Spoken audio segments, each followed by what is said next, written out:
Most people walked past him like he wasn't even there. An old man sitting alone near the edge of the farmer's market, his back hunched, a faded army cap on his head, and a tired golden retriever curled beside his worn boots. His name was Mr. Alvarez, and every Saturday he sat in that same spot, silently watching the world go by, one hand resting on his service dog's back like it was the only steady thing left in his life. Linda had seen him before, but today was different. She noticed the tremble in his fingers as he tried to open a small bag of crackers. She saw how his dog, clearly aging too, nudged its nose toward a stall filled with warm baked goods. Linda didn't think twice. She wiped her hands on her apron, grabbed a muffin, blueberry still warm, and walked over. "Good morning, sir," she said gently. "This one's on the house, for your friend here." She bent down and broke the muffin in half, offering a piece to the dog, who wagged its tail like it hadn't tasted kindness in a while. Mr. Alvarez looked up, his eyes wet behind thick glasses. "Ma'am," he whispered, voice rough like gravel, "people usually just pretend we're not here." Linda smiled. "Not today. But kindness, it turns out, doesn't always come without a cost." Just as she was about to return to her stall, she heard the sharp click of heels behind her. It was Denise, the market manager. Always dressed in perfect beige, clipboard in hand, like she was running a Wall Street firm instead of a weekend market. "Linda," Denise said, lips tight, "did you just serve food to a dog?" Linda turned slowly. "It was a muffin, and he's a service animal." "That's a health code violation," Denise snapped. "Do you want to get everyone shut down?" "He's a veteran," Linda replied calmly. "He served our country. That dog is his lifeline." But Denise wasn't listening. She had already begun taking notes. Minutes later, in front of her customers, in the middle of the Saturday crowd, Linda was asked to pack up her table and leave. No warnings, no discussion, no second chances. Her basket of muffins sat half full, untouched. And Mr. Alvarez just watched quietly, guilt filling his face like a storm rolling in. Linda forced a smile, nodded to him, and pushed her cart toward the edge of the market. But someone had seen it all. A young woman standing nearby, a local college student, had filmed the entire exchange. She hadn't planned to, she was just grabbing a coffee and happened to notice the scene. But now, holding her phone tightly, she couldn't shake the feeling that this small injustice, needed to be shared. She would upload it later that evening, and by morning, nothing would be the same. It started with 20 views, then 100. By midnight, the video had crossed 10,000. The caption read, "This woman was fired for giving a muffin to a veteran service dog. I saw it happen." No filters, no fancy editing, just raw footage. Linda's calm voice, the old man's quiet gratitude, and Denise's cold, clipped commands. The internet didn't hesitate. Hundreds of comments poured in overnight. "She deserves a medal, not a pink slip. Where is this market? I'm never shopping there again. Veterans gave us everything. She gave him a muffin. That's humanity." By morning, local news outlets had picked it up. A reporter even showed up at Linda's apartment, where she lived alone above a laundromat. She politely declined the interview but thanked them for caring. She didn't want attention, she just missed baking. Down at the farmer's market, the stall where Linda used to stand sat awkwardly empty, just a shadow left behind. Even customers began asking where she had gone. Some walked up to Denise, only to turn away when she shrugged and said, "It's complicated." But not everyone found it complicated. The following Saturday, something unexpected happened. At 8 a.m, before the market opened, Mr. Alvarez returned. This time he wasn't alone. 4 other veterans joined him. Men and women, all retired, all carrying folding chairs. They set them up in front of Linda's old stall space. None of them said much. They just sat, sipping coffee from thermoses, hands resting quietly on canes or on the backs of service dogs. And then came the smell. Muffins. Not from the stall, but from a small red wagon one of the veterans had pulled behind him. Inside were carefully wrapped bags, blueberry, cinnamon apple, banana nut. Each one had a note attached. For kindness, for courage, for Linda. One by one customers stopped, curious at first, then silent. Within an hour, the entire corner of the market was surrounded, not by protests, not by yelling, but by people simply showing up, bringing muffins, sharing stories, hugging veterans. No one had planned it, but somehow everyone knew this mattered. And somewhere, just down the street, Linda stood by the window of her apartment. Her hands were covered in flour. Her kitchen smelled like hope. She didn't need to watch the news to feel it. Something had changed. By Monday morning, the mailbox at the market's front office was overflowing. Letters, handwritten ones, some on lined notebook paper, others on crisp white stationery. Most were short, just a few sentences.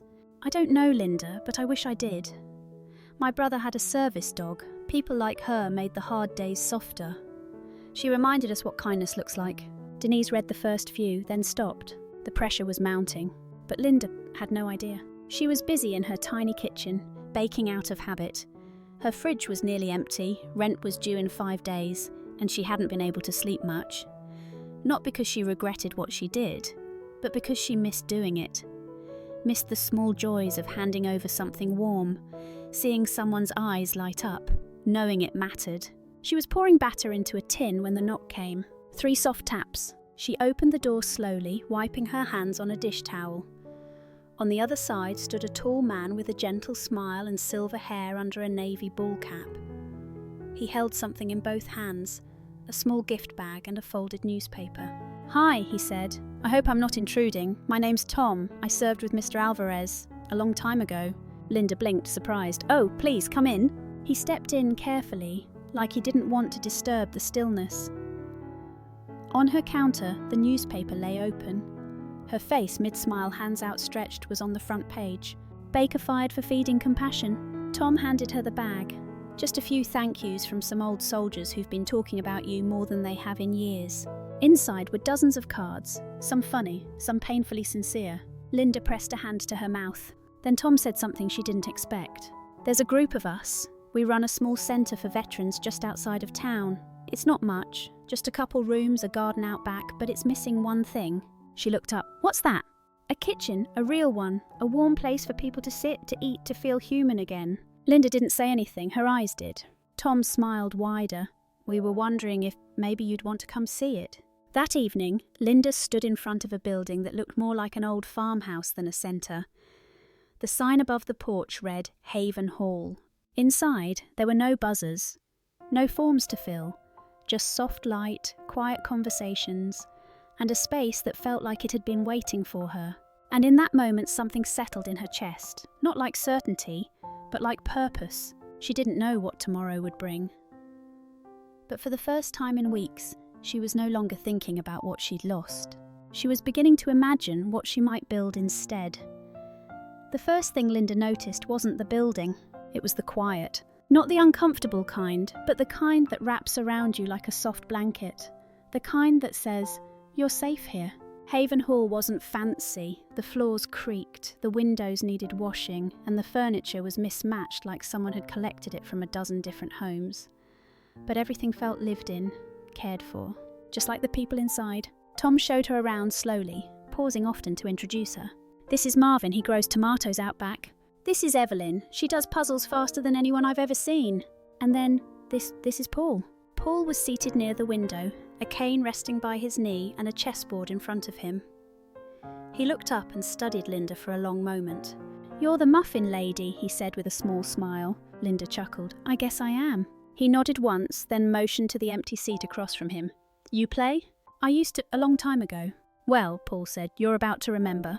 They played 3 quiet games. She lost all of them. But that didn't matter. By the time the sun dipped behind the trees, Linda had learned everyone's name, not because she was trying to, but because she wanted to. She remembered what it felt like to be invisible, and she refused to let anyone in that room feel the same. Before she left that evening, Tom walked her back to the front porch. "Linda," he said, "we don't have much of a budget, but if you're willing, we could use someone like you, not just baking, but being here, creating the kind of warmth you made at the market." She looked up at the sky. It was soft with lavender clouds, the kind her husband used to call the gentle kind. "I don't care about money," she said quietly. "I care about meaning." Tom smiled. "Then I think we've got something for you." The next morning, Linda returned with an apron, a loaf of banana bread, and no plan, just an open heart. By noon, the hall smelled like cinnamon and butter. By evening, someone had hung a chalkboard in the hallway with a new message. Today's menu, comfort, laughter, and banana bread. And under it, written in shaky cursive, served by Miss Linda. She didn't see herself as a leader. She didn't see herself as brave. But the veterans did. They saw someone who listened with her eyes, who remembered birthdays, who knew that healing wasn't always loud, that sometimes it just smelled like home. and in the weeks that followed, the line between baker and caregiver began to blur. Linda had found something she hadn't even realised she was searching for. Not a new job, a new place to belong. 2 weeks into her new life at Haven Hall, Linda had memorised every creak in the floorboards. She knew which cupboard squeaked, which veterans liked extra sugar in their tea, and which ones preferred quiet instead of conversation. Her mornings started with flour and ended with laughter. Her heart was fuller than it had been in years. But one afternoon, something unexpected arrived. A letter. Not a bill, not a flyer, an actual handwritten envelope addressed in careful script to Miss Linda Harris, Co. Haven Hall, Haven Springs, VA. She opened it slowly, her hands still dusted in flour. Inside was a single folded page. Dear Linda, I don't know if you remember me. My name is Claire. I'm the student who posted the video at the market that day. I didn't know your name then, I just knew what I saw mattered. And now, seeing what's happened since, it makes me believe in goodness again. I'm writing because my grandfather is a veteran too. He lives alone, he barely leaves the house anymore. But when I told him your story, he looked up and said, maybe we should go see that place. We'll be visiting next week, I hope it's okay. Thank you for reminding us that kindness still exists. Claire. Linda read it twice, then a third time. Her eyes welled, but not from sadness, from something quieter, something like connection.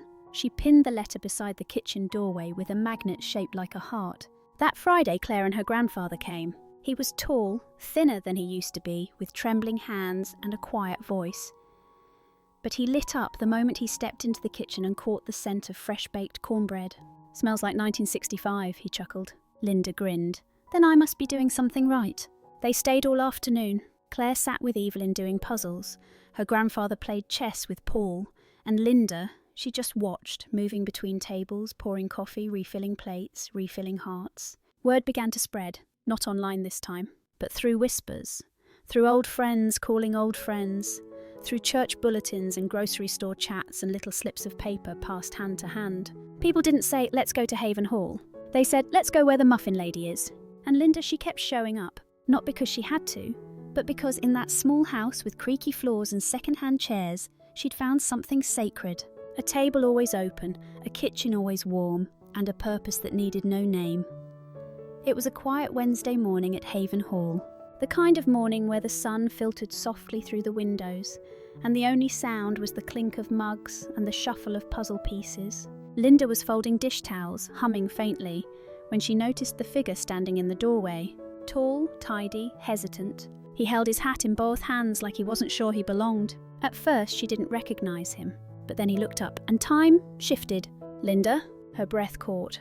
It had been almost 10 years. Matthew? She whispered. He nodded, eyes searching hers. They had met long ago, before her husband passed, before life pulled them in separate directions.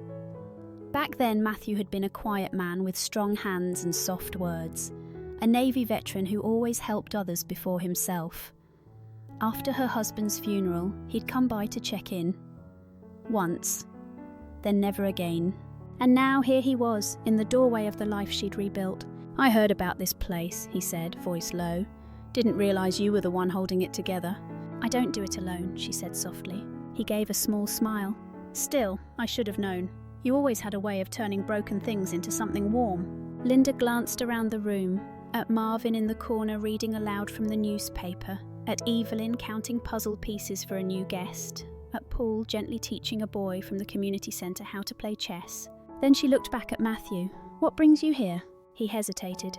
Truth is, I've been drifting, for a while now, and someone mentioned Haven Hall, said it felt like home even if it wasn't yours, so I came to see if that was true. Linda nodded slowly. It is, but it only feels like home when you let it be. She gestured to an open seat near the window. Stay a while, we've got fresh peach scones. He took the seat, and just like that, the silence between them softened. Later that afternoon, Matthew joined a few of the others in the garden. He didn't say much, but he listened. He watered plants. He laughed once, just a short, surprised laugh at something Paul said. But Linda heard it from the kitchen, and something inside her shifted again.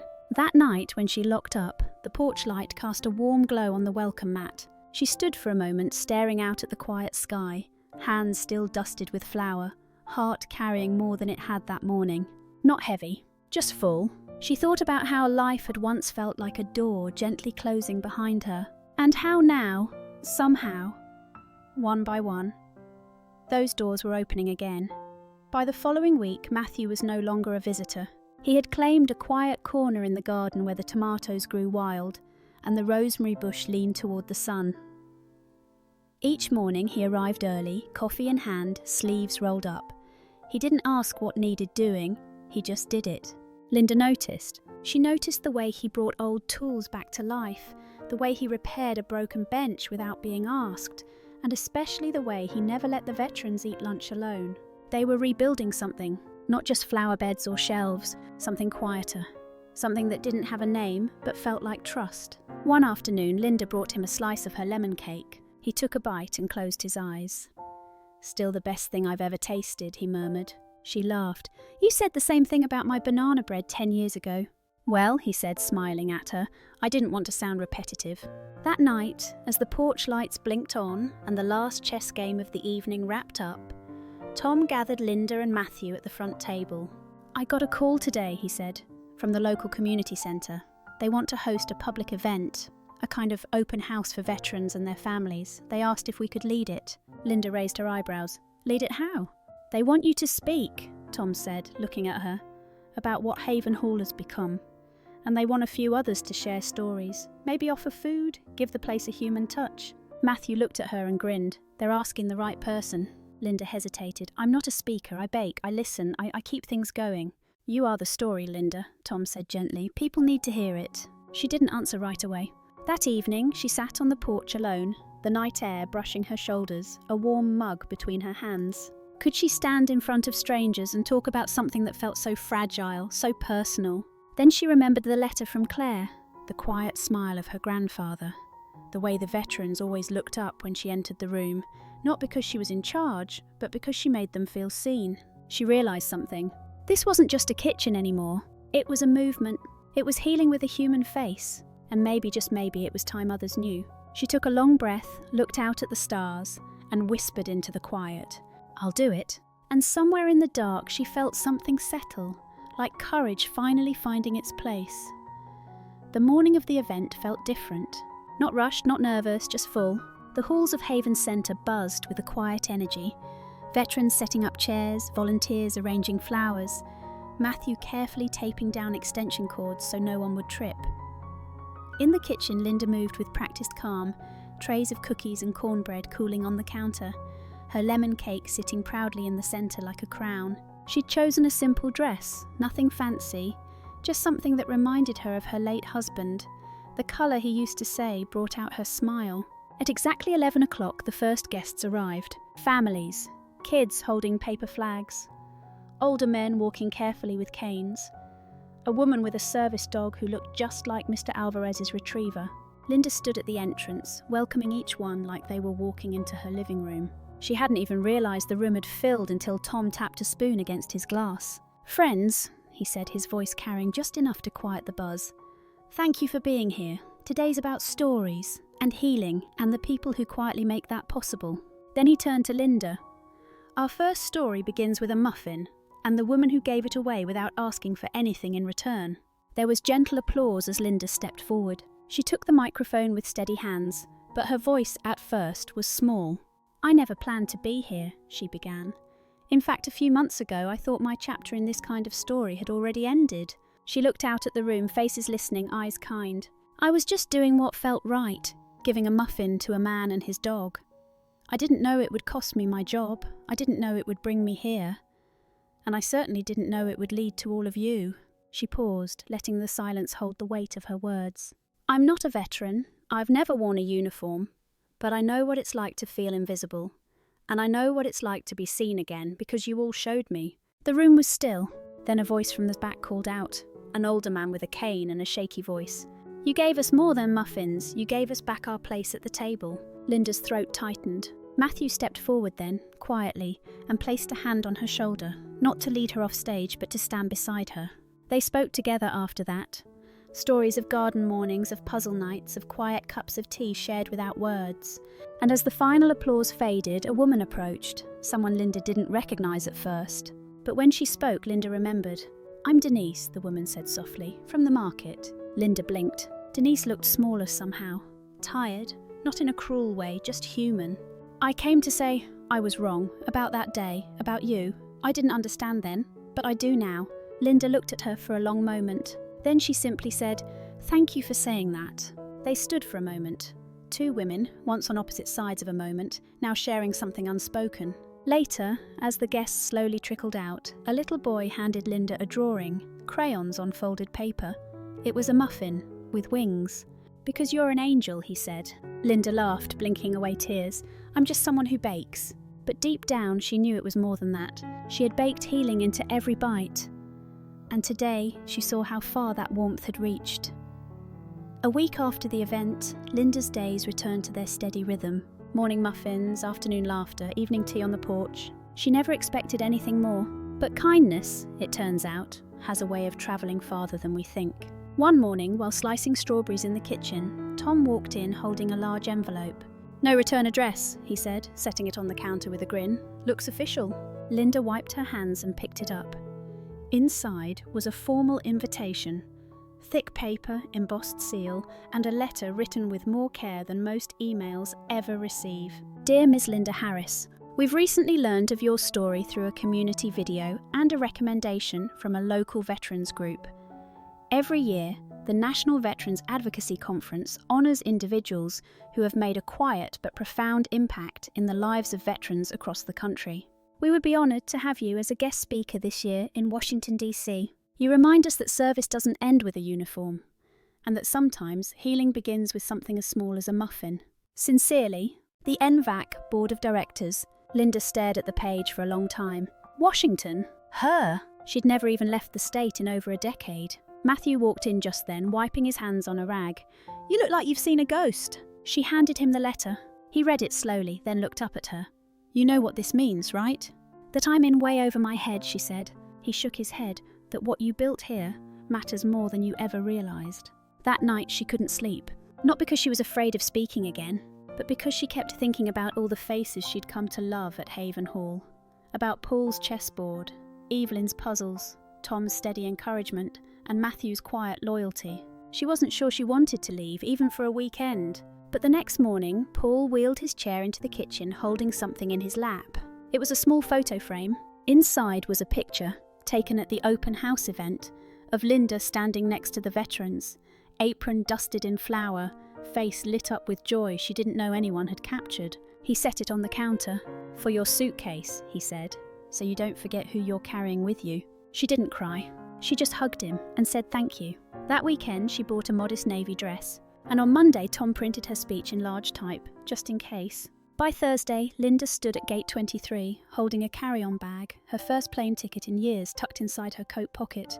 As she boarded, she looked back once at Matthew, at Tom, and at a little girl from the neighbourhood holding up a homemade sign that read, "Go Muffin Lady." Linda laughed, and for the first time in a long time, she stepped onto a plane, not as someone running from something, but as someone being flown towards something greater. Washington was colder than she expected. Linda stepped out of the airport wrapped in a borrowed coat, her breath rising in small clouds. The city moved fast, cars honking, people talking on phones, lights blinking like they never slept. But when she arrived at the hotel where the conference was held, everything slowed. The lobby was quiet, the carpet thick beneath her shoes, the scent of fresh flowers and polished wood filling the air. She had never stayed anywhere so grand before. But she wasn't intimidated, because in her mind she could still smell cinnamon and lemon. She could still hear Evelyn humming over puzzles and Paul teasing Marvin about tomato plants. She carried Haven Hall with her. The next morning she stood backstage, clutching her speech with both hands. Her name had been printed on the programme, right between a retired general and a senator. When they introduced her, the room filled with polite applause. But when she stepped out and spoke her first few lines, something shifted. "I'm not used to microphones," she began, voice soft but steady. "I'm used to measuring cups." Laughter rippled gently through the crowd. "I never planned on standing here today. I didn't create a program or launch a campaign. I just gave a muffin to a man with tired eyes and a dog who hadn't eaten." She paused, and somehow that moment became a doorway, one that opened into something much bigger than I could have imagined. She shared pieces of her journey, being fired, being found, and finally being home again. She spoke of service that happens in silence, of healing that rises from the smell of baking bread, and the sound of someone remembering your name. By the time she finished, the room was still. Then slowly the applause began, not thunderous, but steady, like rain on a roof. Afterward, people came to her, leaders, activists, strangers with stories of their own. But one man stood at the back, alone, hands clasped in front of him. Older, worn around the edges, but unmistakable. Mr. Alvarez. He stepped forward slowly. "I wasn't sure you'd remember me," he said, his voice even softer than she recalled. Linda blinked, heart caught in her throat. "How could I forget?" "I saw the video," he said. "Someone sent it to me. I've moved since then, gotten help, better housing. But that day, that muffin, it was the first kindness I'd felt in months." Linda took his hands. "I'm so glad you came." "I wanted to give you something," he said, reaching into his coat. It was a photograph, faded, edges curled. It showed Mr. Alvarez, younger, standing beside a group of Marines. One of them was Linda's late husband. "I served with him," Mr. Alvarez said quietly. "Didn't realise who you were until I saw the photo on the news." Linda's knees went weak. She clutched the picture like it was gold. "I don't have many stories that end well," he added, "but this one, I think it did." Later that evening, Linda sat by the hotel window, the city lights glowing like stars below. She didn't feel like a guest anymore. She felt like someone who had returned, not to a place, but to herself. And back at Haven Hall, a new sign had been quietly nailed to the garden fence. "Grace lives here. Not because of the muffins, not because of a speech, but because kindness, when given freely, always leaves a light on." Linda had become that light, and now it would never go out. Sometimes it's not the big gestures that stay with us. It's a muffin, a seat at the table, a quiet moment where someone chooses kindness over convenience. I think we all need places like that, and maybe, just maybe, we can be that place for someone else. Thank you so much for spending this quiet moment with us. If this story moved you in any way, feel free to give it a like. It really helps others find it too. You're always welcome to leave a comment. We'd love to hear what part stayed with you most. And if you'd like to hear more stories like this, don't forget to subscribe. We post gently told stories every week, and we'd be grateful to have you here. Until next time, may your day be peaceful and your heart stay kind.